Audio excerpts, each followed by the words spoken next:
Hoje a gente vai começar a nossa série de vídeos sobre classes sociais. Na sociologia, o conceito de classe social está ligado aos estudos sobre estratificação social. A gente entende por estratificação social a divisão da sociedade em estratos, quer dizer, camadas sociais. Então, a estrutura segundo a qual uma sociedade organizada vai definir como vai se dar a distribuição dos indivíduos em camadas sociais diferentes. Por exemplo, a sociedade estratificada em estamentos na Idade Média Europeia ou a sociedade estratificada em castas da Índia até bem pouco tempo atrás. Não vou me dedicar a esses tipos de sociedades nesse vídeo, mas se você tiver um interesse sobre elas, você deixa os seus comentários aqui. A gente vai começar a estudar as classes sociais a partir da visão do Karl Marx. Isso porque, muito embora o termo já fosse usado pela Europa antes disso, foi ele, junto com Engels, que primeiro desenvolveu a teoria de classes.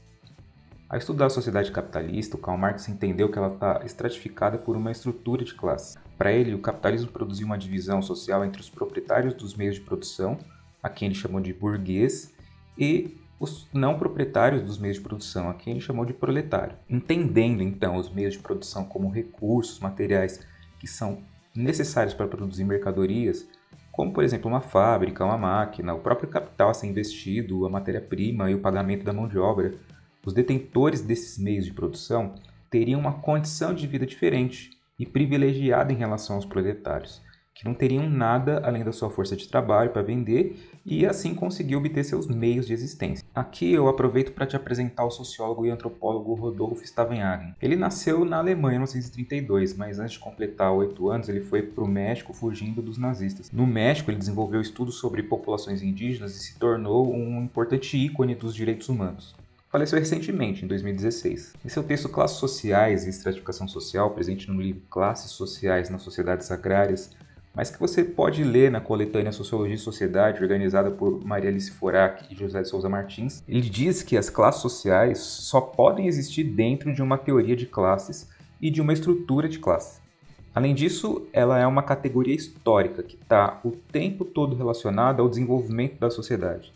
Se uma classe social pertence a uma estrutura de classes, ela vai mudar conforme ocorrem as transformações nessa estrutura, sendo resultado de uma série de contradições e relações dialéticas entre umas e outras. Então acontece que as estruturas sociais moldam as classes, e estas, por sua vez, a partir das suas contradições, também moldam e constroem as estruturas.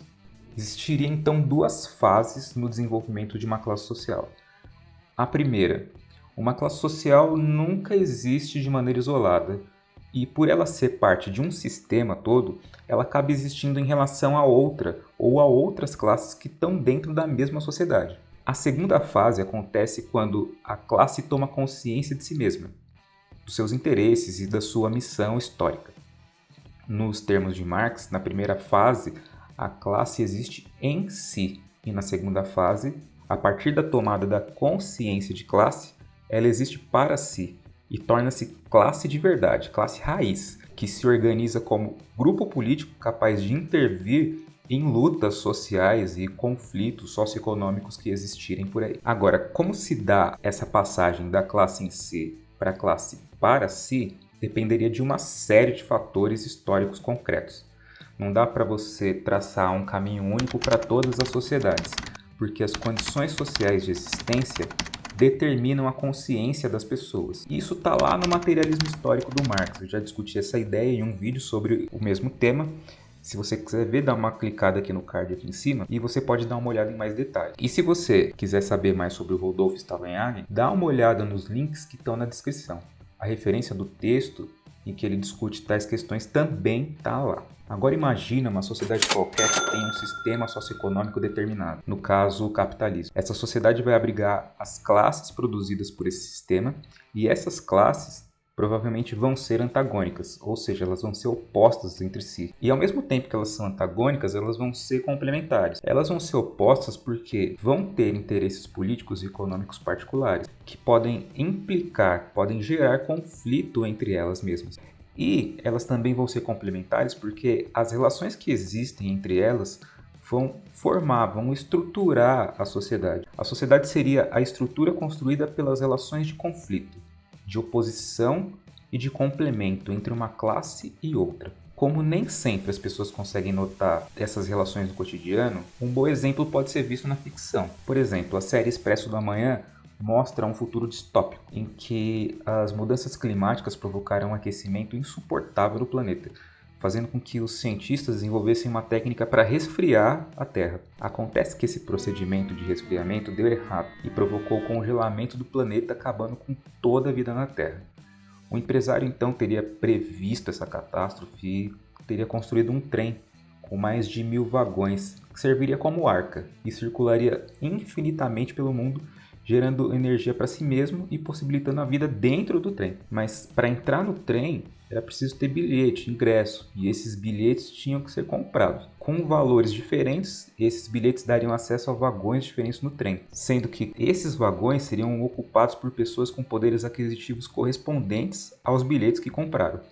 Então haveria vagões para primeira, segunda, terceira classe. E no dia da partida do trem, no entanto, muitas pessoas que estavam sem bilhete conseguiram invadir o trem e constituíram ali uma população que habitou os últimos vagões, o fundo do trem, representando ali os marginalizados.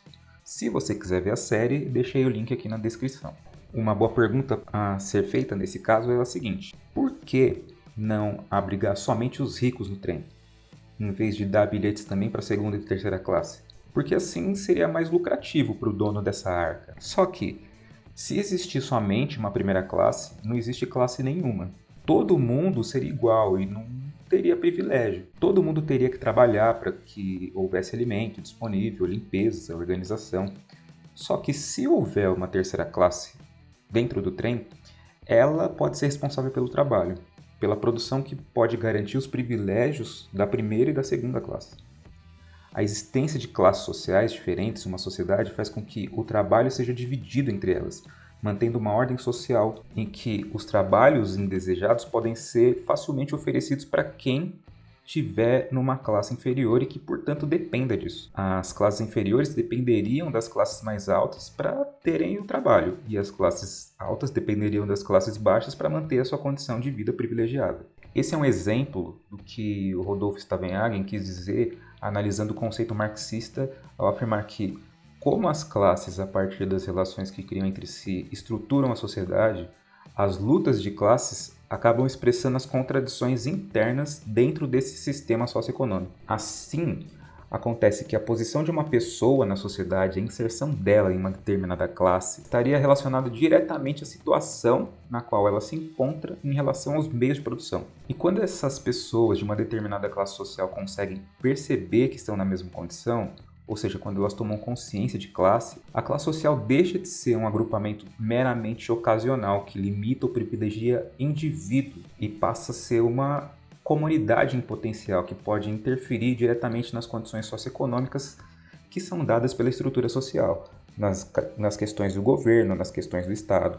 O nosso próximo vídeo vai ser sobre a visão weberiana de classe social. Então você fica atento, porque na próxima semana ele vai estar no ar. Você se inscreve e clica no sininho para receber a notificação de vídeos novos. Então, quando sair vídeo novo, você vai ser o primeiro a saber. Por enquanto, se você acha que esse vídeo pode ajudar alguém a estudar, deixa seu like aqui, porque o YouTube vai sugerir esse vídeo para mais pessoas. E se você tiver alguma dúvida ou algo que você queira dizer, deixa sua mensagem aqui nos comentários. Você também pode compartilhar o vídeo com alguém que você acha que vai gostar ou precisar. Obrigado pela sua companhia e um abraço para você.